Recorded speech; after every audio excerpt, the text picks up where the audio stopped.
Okay, so we talked about the hip today, and what I learned is that pretty much everything is IT, like from the IT band. Like IT band causes all pain in the hip, right? Yeah, I think so.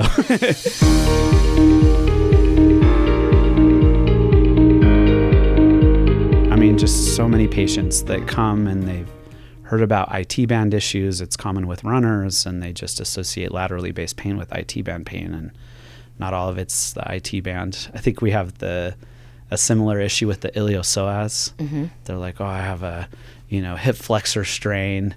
And, one of the challenges of the hip is that there's a lot of pathology. There's a lot of muscles that cross the joint. Even abdominal or other, general urinary complaints can be felt as pain in similar locations. And, low back and spine can also be felt in similar locations. So you have a lot of confusing signals, and it's a challenge to, dial the patient down from a history and physical exam standpoint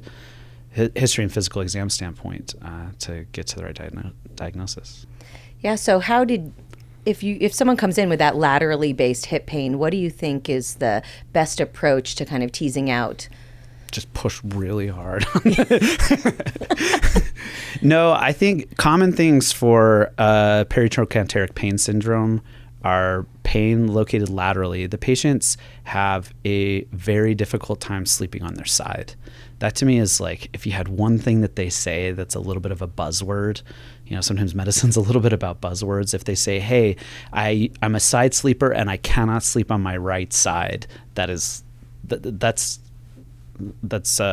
not 100% indicative, but that's pretty close. And then if on exam, they light up as you push over that area, and you've ruled out some of the other things, get to it. Yeah, that cues you to look further, right? Mm-hmm. And we chatted a little bit about looking further. What additional testing would you order to better evaluate that peritrochanteric area? I'm a big fan of x-rays. I think x-rays help you rule out pathology.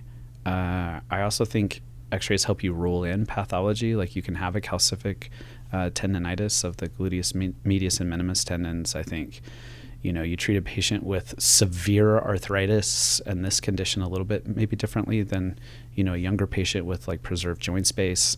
You get a sense of, whether or not there's other issues, like, it can always be the kind of weird, crazy zebra of like, a cyst or, cancer, fracture, or like all of those things you can kind of eliminate or take off the table at times with just a simple x-ray. Yeah, for sure.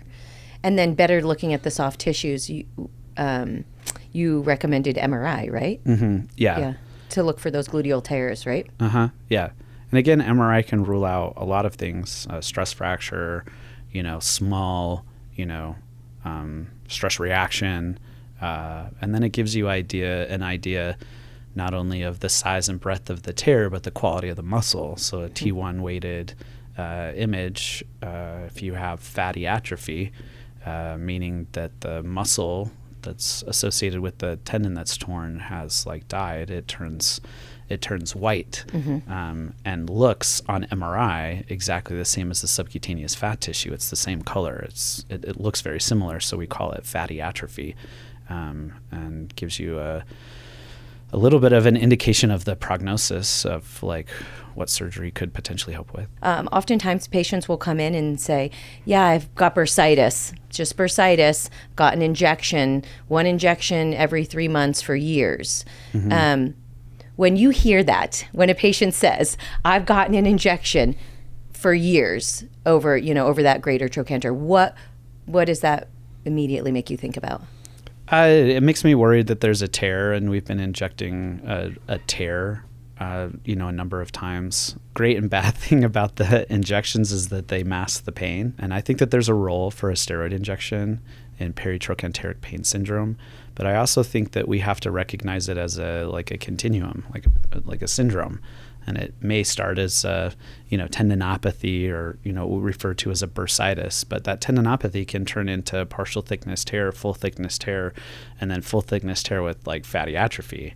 And so like if we're not getting to the like root cause of why this is happening, we can, get the patient into a little bit of trouble, and we start to run out of options to fix a tendon. So it makes me a little bit nervous.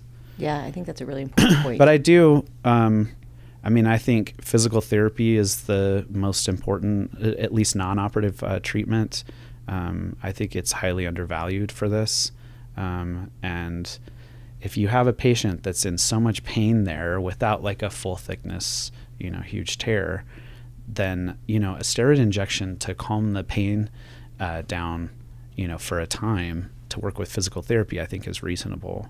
The biologic injections are also reasonable. A PRP injection at this is reasonable. And, some of the peptide stem cell stuff, I think it's still too early to say. And I don't know of a study that like 100% proves that stem cells or peptides or whatever is like the way to go for this, but it's just like the new frontier of orthopedics, all of those biologics. And so it's a matter of like finding, what the side effects are of all these medications, like which ones are safe and effective and which ones, aren't. And we're trying to tease that out. So. Yeah. Awesome. Thanks.